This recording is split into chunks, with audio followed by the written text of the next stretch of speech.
Aujourd'hui, je reviens vous présenter mes films préférés. Je suis quelqu'un qui n'aime pas du tout le cinéma. Je déteste le cinéma. Je ne sais pas.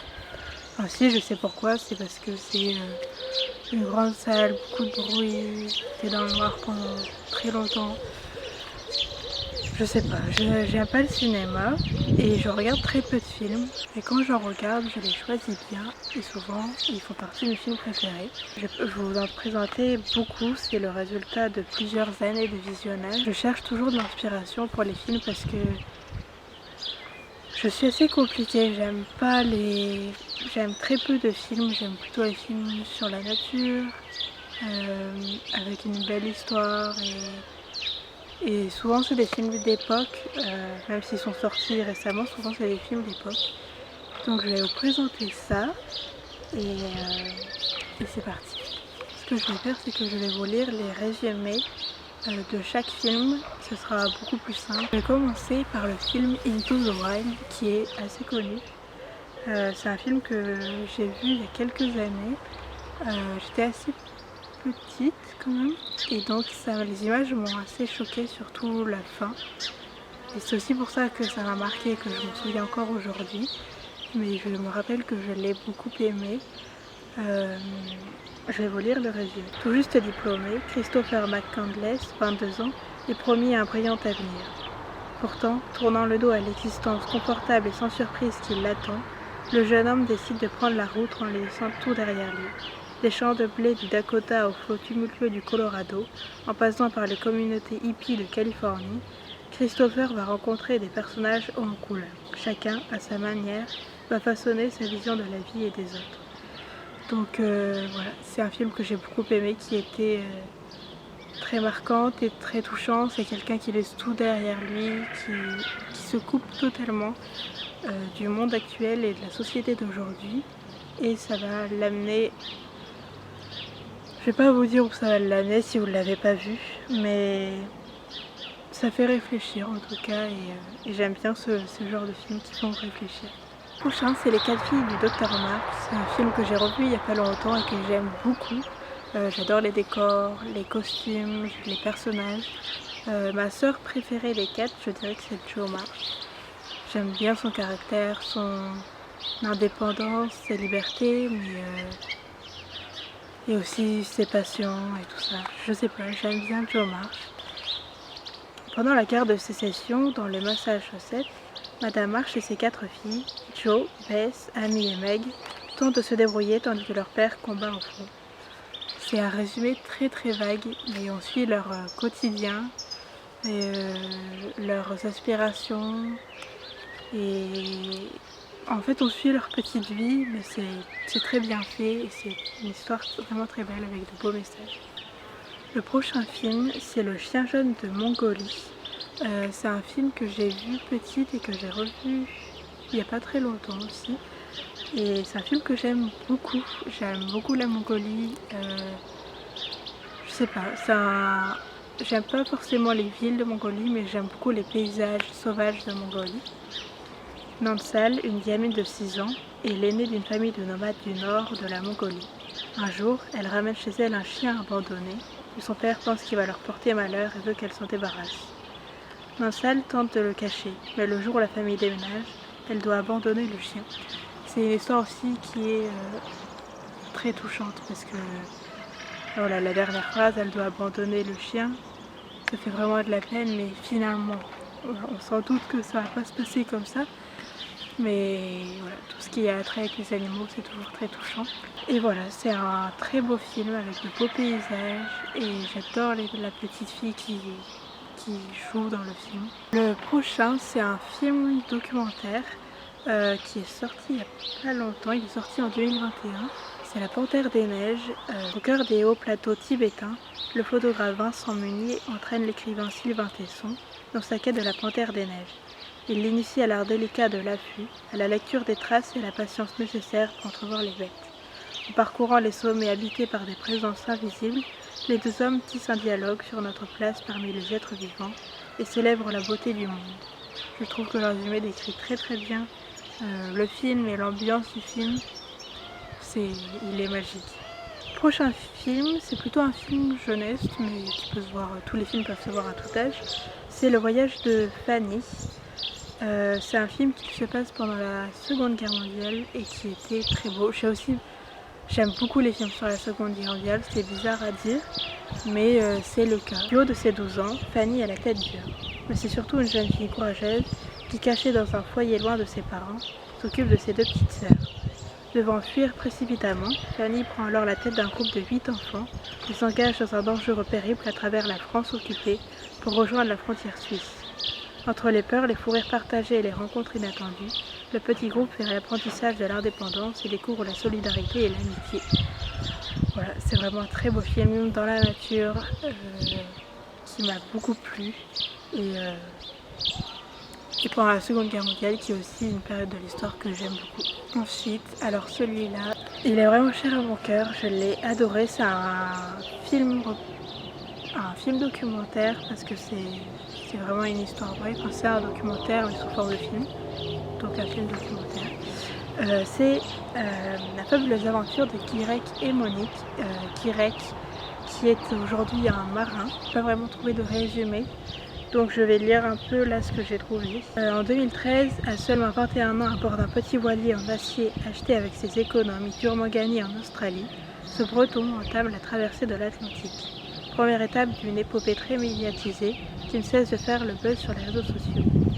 Après un hivernage de 130 jours dans les glaces du Groenland, il devient à 24 ans le plus jeune navigateur à franchir le passage du nord-ouest dans l'océan Arctique.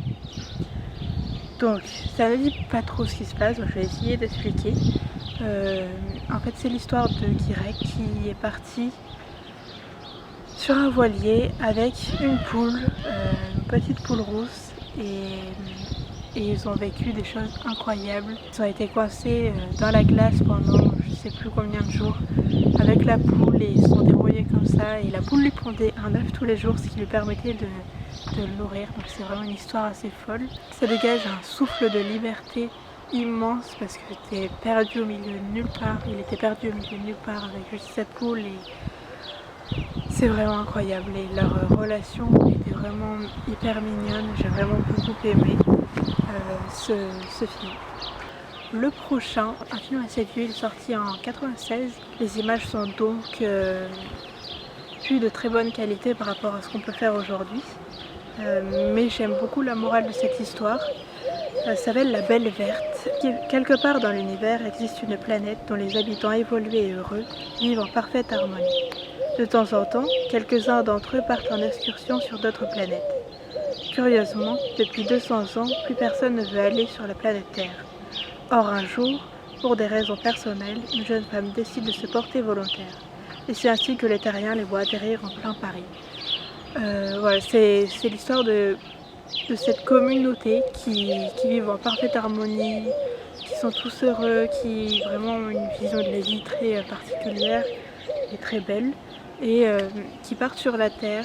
Enfin, il y a une personne qui part sur la Terre et elle découvre notre société et elle découvre plein de choses auxquelles elle n'est pas habituée, comme la pollution, alors que nous, on y est habitués vu qu'on vit dedans.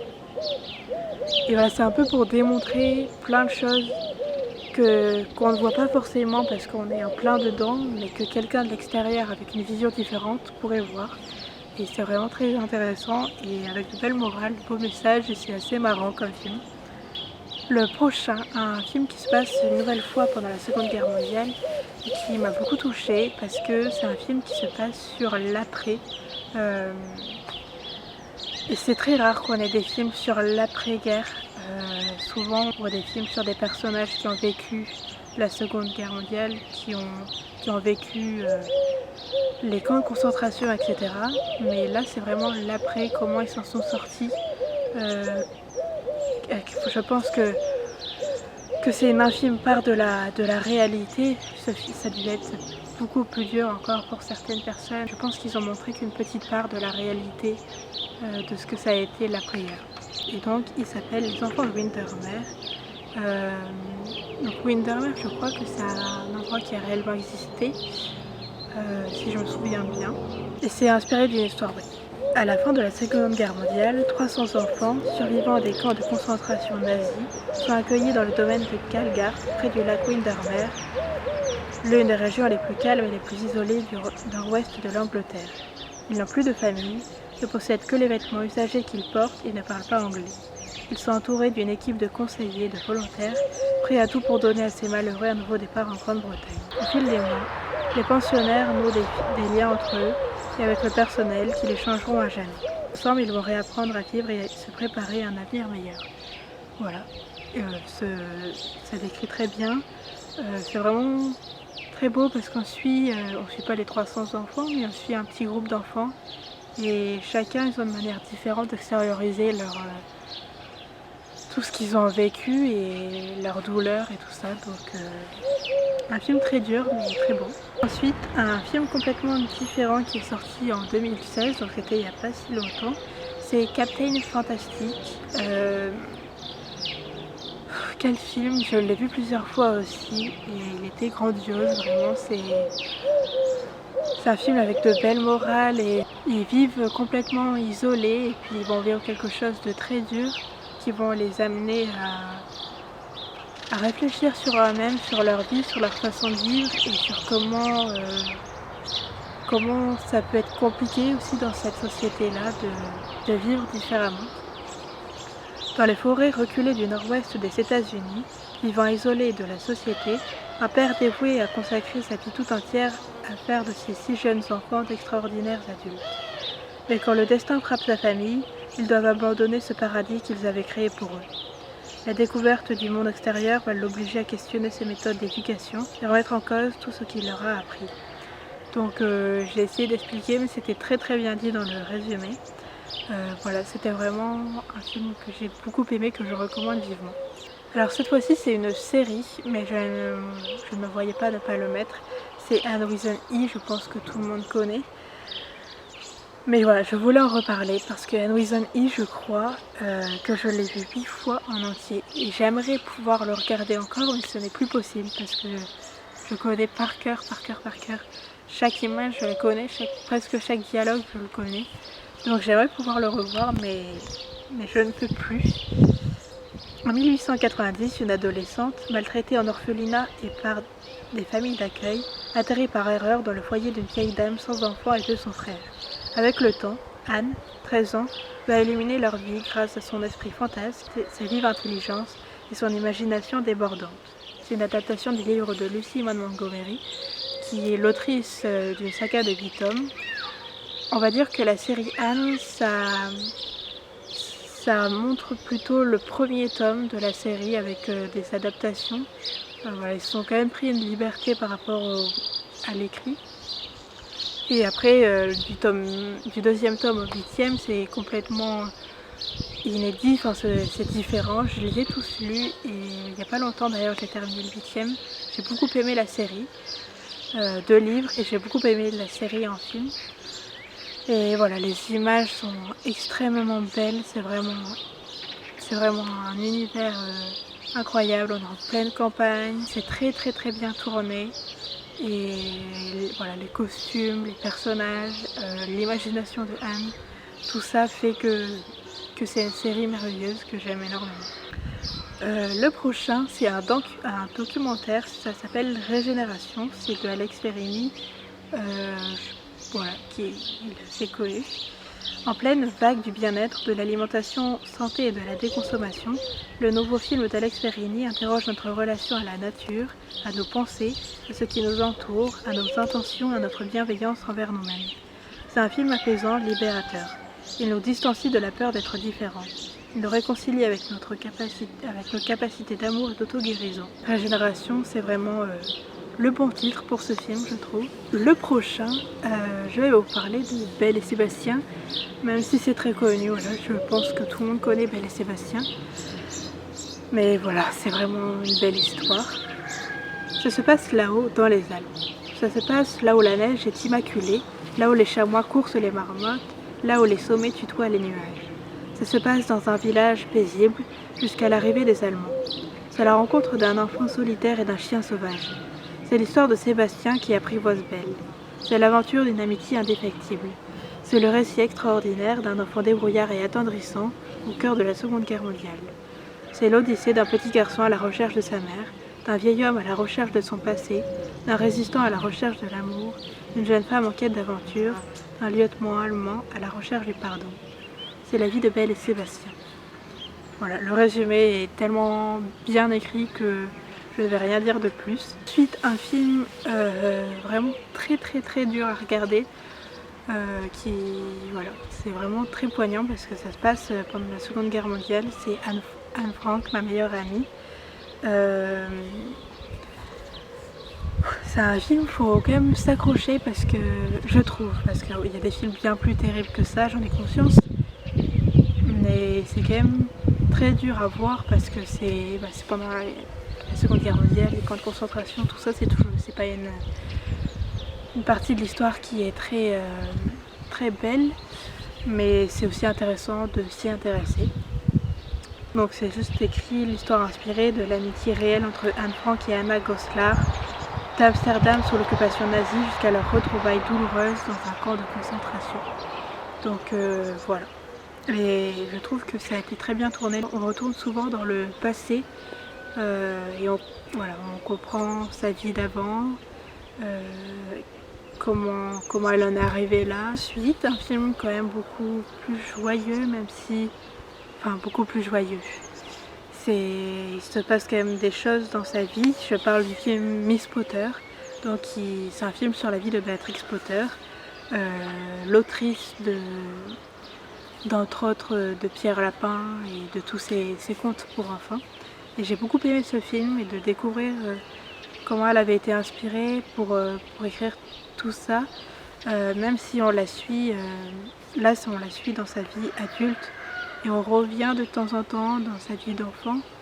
Et voilà, ça nous permet de mieux comprendre qu'est-ce qui l'a amené à écrire ces histoires.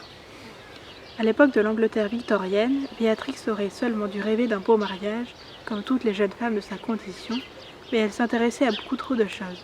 La nature et les animaux la fascinaient, tout comme les sciences, le dessin et la peinture. Il aura fallu qu'une lettre illustrée pour que son destin bascule. Il aura fallu tout son courage pour qu'elle puisse vivre, aimer et exister comme aucune femme à voile. Elle a racheté les immenses paysages de la campagne anglaise qui l'ont inspirée pour en faire don aux générations futures. Et aujourd'hui, ses livres se vendent toujours autant. Mais au-delà de son œuvre, Béatrix Potter était une femme exceptionnelle, aussi avant-gardiste qu'imaginative, aussi fragile que puissante. Il est temps de découvrir sa fascinante histoire. Voilà, elle n'a pas vécu que des choses faciles non plus, mais elle a vécu, je dirais, un peu comme tout le monde, avec ses hauts et ses bas. Ensuite, un film qui est absolument parfait pour le printemps, c'est Le Jardin secret. C'est un film que j'ai vu plusieurs fois et que j'aime beaucoup. À la mort de ses parents, la jeune Mary Lennox, enfant solitaire à l'imagination débordante, quitte l'Inde pour rejoindre la campagne britannique. Exilée dans le manoir de son oncle, elle fera la rencontre de son cousin Colin, d'un jeune garçon nommé Deacon, de l'adorable chien Fozzie et d'un ingénieux rouge-gorge. Ensemble, ils partageront la découverte d'un jardin magique et merveilleux qui marquera le début d'une aventure et d'une amitié hors du commun. C'est vraiment... ce jardin est incroyable, il est rempli de fleurs. Voilà, c'est un film parfait pour le printemps et on est en plein dedans, donc voilà. C'est un reportage qui s'appelle Carter. Donc Carter, c'est un habitat fait en partie de terre. Il n'y a pas que ça, mais j'ai pas vraiment trouvé de résumé, mais je vais vous lire quelques petites choses. Fruit d'une immersion de 2 ans dans le monde merveilleux des Carter, ce film met en lumière des solutions pour habiter en harmonie avec la nature. Voilà, c'est des petits habitats en forme de dômes qui sont faits avec que des matériaux naturels. Donc il y a du chanvre, de la chaux, de la terre. Voilà, c'est vraiment des habitats, je trouve, qui sont très beaux, très harmonieux et qui se fondent parfaitement dans la nature. Et j'ai beaucoup aimé ce reportage. Ensuite, un autre documentaire, ça s'appelle 14 fois 8000. C'est l'histoire de l'alpiniste Nim Purja, je ne sais pas si je le dis bien, qui veut battre un record historique avec son équipe de Sherpas, gravir en 7 mois plutôt que 7 ans les 14 sommets de plus de 8000 mètres. Je sais pas, j'ai du mal à... Ça me fascine en fait, ces gens qui font des choses grandioses comme ça qui partent dans des extrêmes. Voilà, je trouve ça fascinant et c'est vraiment un très beau documentaire en plein dans la montagne. Et voilà, j'ai beaucoup aimé. Ensuite, bien sûr que je vais mettre Le Hobbit dans cette vidéo. Le Hobbit, c'est vraiment merveilleux. C'est un film incroyable, j'aimerais bien lire le livre un jour. Dans un voyage inattendu, Bilbon Saquet cherche à reprendre le royaume perdu des mains d'Erebor, conquis par le redoutable dragon Smaug. Alors qu'il croise par hasard la route du magicien Gandalf le Gris, Bilbon rejoint une bande de 13 mains dont le chef n'est autre que le légendaire guerrier Thorin Écu de Chêne. Leur périple les conduit au cœur du pays sauvage, où ils devront affronter des gobelins, des orques, des orques meurtriers, des araignées géantes, des métaphores et des sorciers. Bien qu'ils se destinent à mettre le cap sur l'est et les terres désertiques du mont solitaire, ils doivent d'abord échapper au tunnel des gobelins. Bilbo rencontre la créature qui changera à jamais le cours de sa vie. Alors c'est vraiment une histoire comme ça peut paraître assez imaginaire, féerique, tout ça. Mais derrière tout ce film, toute cette mise en scène, tous les périples et les combats qu'il y a, parce qu'il y a réellement des combats entre différentes créatures, il y a aussi des très beaux messages qui sont très importants. Il y a aussi beaucoup de morale, d'humanité et aussi de très beaux paysages. Donc voilà. Ensuite, encore une fois, un film documentaire qui s'appelle Naïs au pays des loups. Pendant plus de 2 ans, un père et sa petite fille âgée de 1 an se lancent dans une folle aventure au cœur du Mercantour, le parc national le plus sauvage de France. Entre voyage initiatique et éducation à la nature avant l'éducation scolaire, Naïs vivra jusqu'à ses 3 ans de véritables instants magiques. Elle pourra ainsi s'approcher au plus près de la faune et croiser le chemin du plus insaisissable de tous les animaux, le loup. Donc voilà, j'aime beaucoup cette histoire parce que c'est son père qui emmenait cette petite fille à la rencontre de la nature.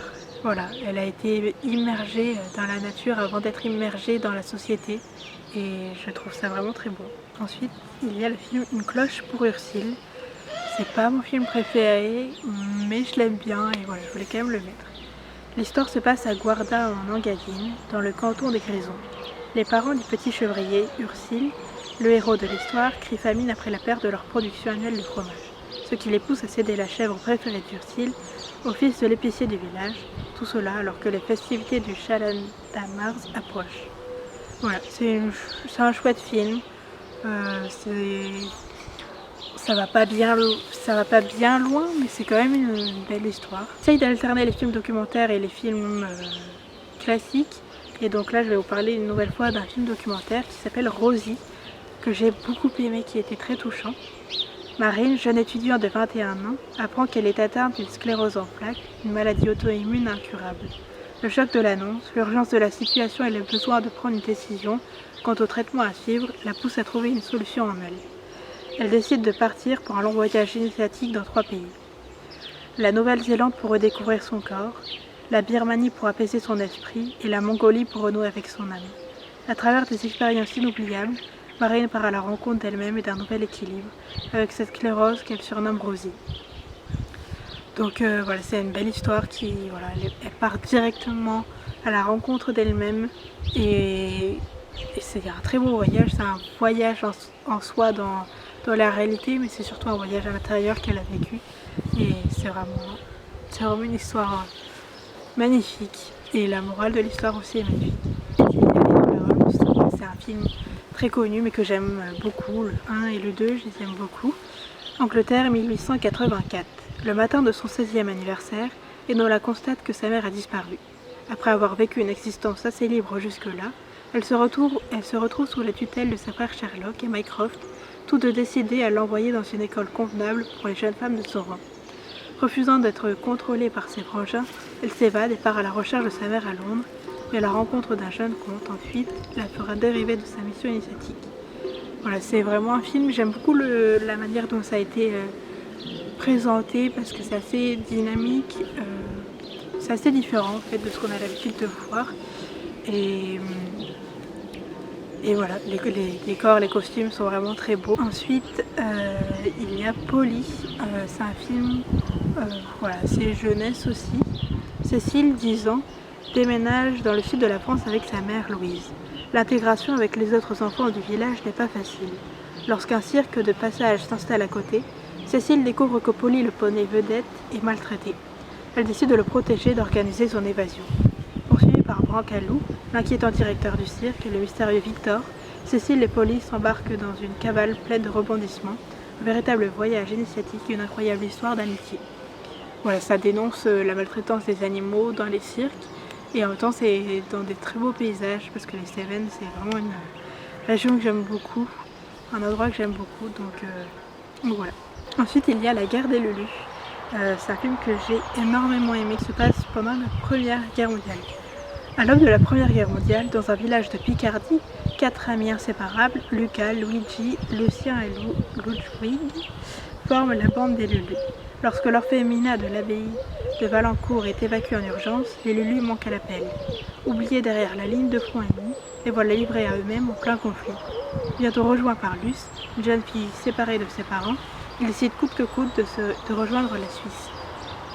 C'est un très très beau film, je trouve, les images sont très belles et la morale aussi. Voilà, on est en plein dans la Première Guerre mondiale, donc qui est très différent de la Seconde, mais qui est tout autant atroce. Cependant, on ne suit pas trop les... Voilà, on suit cette bande de réfugiés, on va dire, et on n'a pas trop accès à... On n'a pas accès à l'horreur de la guerre, voilà, on est plus sur ces enfants qui essayent de survivre tant bien que mal dans la nature. Le prochain, La guerre des Boutons, c'est un film que j'aime beaucoup, qui est un peu dans le même esprit que la guerre des Lulus que je vous ai présenté plus tôt. 1960, un village dans le sud de la France. Une bande de garçons âgés de 7 à 14 ans, menés par l'intrépide Le Braque, est en guerre contre les enfants du village voisin, leur ennemi juré. Une guerre sans merci qui dure depuis des générations. On se bat pour l'honneur et la fidélité, et pour gagner, tous les moyens sont bons. Même s'il le faut, combattre nu comme un ver, ou pire, accepter l'aide de Lanterne, une fille. La nouvelle recrue de la bande, pleine de panache et d'ingéniosité. Mais il n'est pas facile d'être une armée de petits hommes sans se faire attraper par papa et maman. Quand après la bataille on rentre à la maison, des vêtements en lambeaux et des boutons en moins, il faut se faire discret. Voilà, c'est un bon film qui est plein de... Voilà, ça respire la jeunesse et voilà, c'est un film que j'ai beaucoup aimé. Le prochain, Cœur vaillant. Le décès de 6 enfants juifs qui se sont cachés pendant la guerre, partis trouver refuge là où personne ne pense à aller les chercher, dans le château et le parc du domaine de Chambord, au milieu des œuvres d'art cachées du monde. À Cœur vaillant, rien n'a été impossible pour ces jeunes orphelins. Donc voilà, au début ils sont cachés dans le Louvre, mais ensuite ils vont devoir fuir, et il y a quand même des choses pas faciles dans ce film. Voilà, il y a des destins tragiques, on va dire. Et voilà, j'ai beaucoup aimé ce film qui est sorti en 2021, qui est assez récent. Je passe assez rapidement là sur les films parce qu'il y en a vraiment beaucoup. Et je veux juste en fait que ça soit un condensé d'inspiration pour si vous manquez d'idées pour regarder des beaux films. Et voilà, je voulais pas le faire en plusieurs, je voulais vraiment condenser tous mes films préférés en une vidéo et que ça soit vraiment une ressource si vous manquez d'idées. Donc voilà, ça va être assez long comme vidéo. Mais... Le jeune Marcel Pagnol part en Provence avec toute sa famille pour les vacances d'été. Enfant de la ville, c'est la découverte de la nature, des grands espaces et la fierté d'avoir un père grand chasseur. Des vacances qui marqueront à jamais ses souvenirs d'enfance. Donc voilà, La gloire de mon père, c'est vraiment un film que tout le monde connaît. Je pense que beaucoup l'ont vu. Il y a aussi Le château de ma mère, Le temps des secrets que j'ai vu. Le temps des secrets, je trouve voilà, j'ai pas trop trouvé d'intérêt à ce film. Je trouve qu'il ressemble beaucoup au château de ma mère, mais je pense que c'est les réalisateurs qui ont pris beaucoup de liberté par rapport au réel récit qu'a écrit Marcel Pagnol. Prochain, pendant la Seconde Guerre mondiale encore une fois, La voleuse de livres, l'histoire de Liselle, une jeune fille envoyée dans sa famille d'adoption allemande pendant la Seconde Guerre mondiale. Elle apprend à lire avec le soutien de sa nouvelle famille et de Max, un réfugié juif qu'ils cachent sur leurs escaliers. Pour Liselle et Max, le pouvoir des mots ainsi que leur propre imagination vont devenir leur seul échappatoire face à la guerre. Voilà, c'est un très beau film encore une fois qui est très touchant et Et voilà, c'est pas facile de regarder des films sur la Seconde Guerre mondiale. Et il y a des images qui sont assez dures à voir. Mais bon, forcément c'est un peu la réalité des choses. Donc voilà. Alors celui-là, je ne m'attendais pas du tout à ça quand je l'ai regardé. Je m'attendais à quelque chose d'assez léger, et ça n'a pas du tout été le cas. Et j'étais vraiment prise dans ce film. Je sais pas, il y a quelque chose qui a fait que je me suis vraiment accrochée, que les autres aussi, mais celui-là, il y a un petit truc en plus. Dans la France occupée, Maurice et Joseph, deux jeunes frères juifs livrés à eux-mêmes, font preuve d'une incroyable dose de malice, de courage et d'ingéniosité pour échapper à l'invasion ennemie et tenter de réunir leurs familles à nouveau. Voilà, j'ai beaucoup aimé, il y a des très beaux décors. Et le prochain, je vais vous parler des deux en même temps. C'est L'école buissonnière et Donne-moi des ailes, qui sont deux films de Nicolas Vanier que j'ai beaucoup aimé. Polly aussi était un film de Nicolas Vanier. J'ai beaucoup aimé, j'ai un peu moins aimé L'école buissonnière peut-être, mais c'est deux très beaux films. Je ne vais pas lire les résumés, mais voilà, il y en a un, c'est sur le vol des oies. La migration des oies et pour sauver une espèce d'oie et voilà, l'accompagner dans sa migration. Tout ne va pas se passer comme prévu. Et le deuxième, L'école buissonnière, c'est un jeune enfant qui arrive dans un endroit, mais en fait c'est pas un endroit au hasard. Voilà, il va rencontrer un vieux monsieur qui va lui enseigner beaucoup de choses dans la nature. Un film aussi très connu, c'est Heidi, bien entendu. Heidi, une jeune orpheline, part vivre chez son grand-père dans les montagnes des Alpes suisses. D'abord effrayée par ce vieil homme solitaire, elle apprend vite à l'aimer et découvre la beauté des alpages avec Peter, son nouvel ami. Mais la tante d'Heidi, estimant qu'il ne s'agit pas là d'une éducation convenable, place la fillette dans une riche famille de la ville. Heidi va-t-elle supporter cette vie, loin de la montagne et de son grand-père? Voilà, c'est vraiment un très beau film. Heidi, c'est vraiment une histoire que je chéris tout particulièrement. J'ai lu plusieurs fois le livre, j'ai vu plusieurs fois le film et je ne m'en lasse jamais. Voilà, j'adore cette petite fille. Voilà, c'est vraiment incroyable pour moi. Heidi, ça peut paraître assez enfantin, mais c'est tellement empreint de quelque chose, d'un souffle de vie, je trouve. C'est vivant. Il y a bien évidemment Harry Potter, je ne vais pas vous en parler. Il y a aussi le film Harry Potter, le retour, je crois que c'est ça le titre.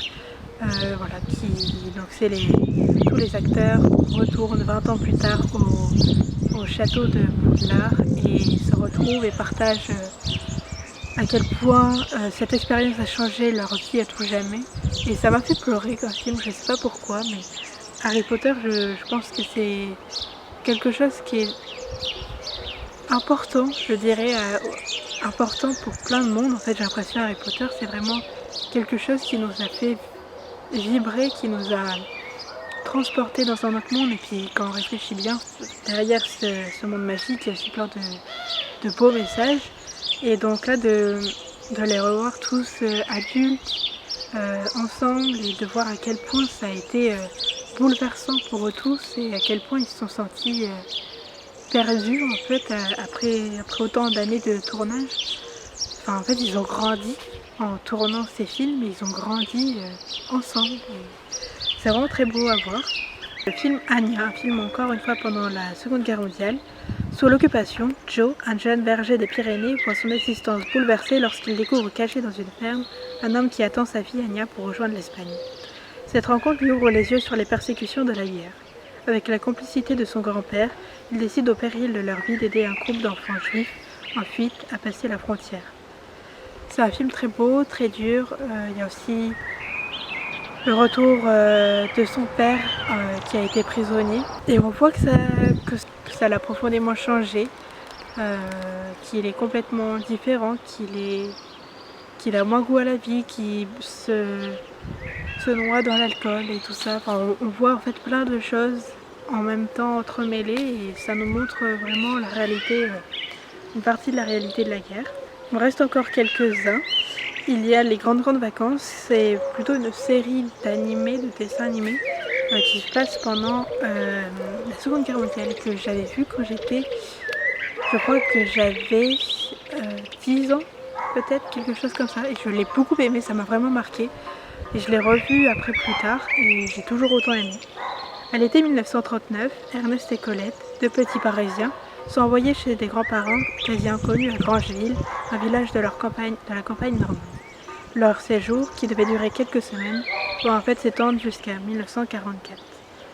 Voilà, on suit leur vie, leurs rencontres, leurs joies, leurs peines, et c'est vraiment très beau et c'est très bien fait.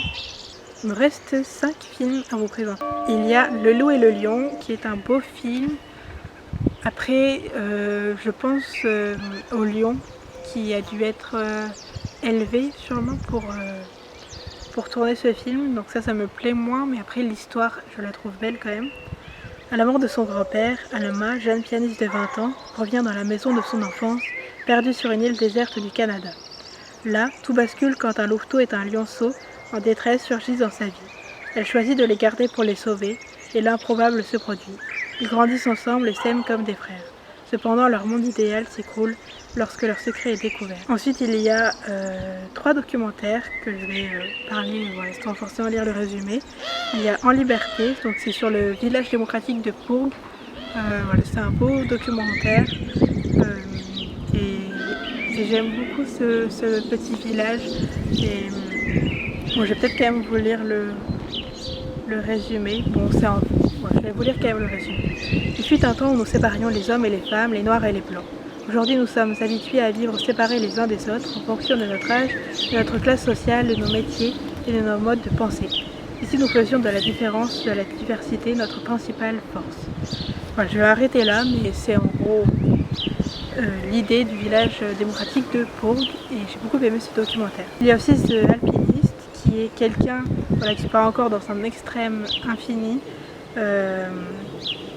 J'ai vraiment une fascination pour ces gens. Tu sens qu'ils ont besoin d'aller vraiment au plus profond d'eux-mêmes et au plus profond de ce qu'ils peuvent faire, et c'est vraiment très beau. Et enfin, il y a Vivante, le secret de la force, qui est une nouvelle fois un documentaire d'Alex Ferrini.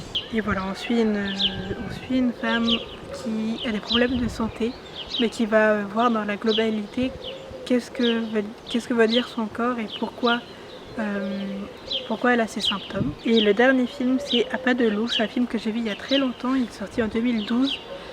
Et c'est un film que j'ai beaucoup aimé, je vais vous lire quand même le résumé. Dans un monde pas si lointain et à une époque pas si éloignée, vivait une petite fille comme les autres qui croyait être invisible aux yeux de ses parents. Pour en être bien certaine, elle décida de disparaître. Ce qui aurait pu mal se terminer se transforma en une aventure extraordinaire, une quête d'identité et de liberté digne de Robinson Crusoe. J'en ai peu de souvenirs quand même parce que je l'ai vraiment vu il y a très longtemps, mais je l'ai beaucoup aimé, ça je m'en souviens, et je pense que je l'aimerai toujours. Voilà, c'est vraiment très très très touchant. Je crois que je me rappelle que c'était très touchant. Après j'étais petite, mais je pense qu'il me toucherait toujours autant.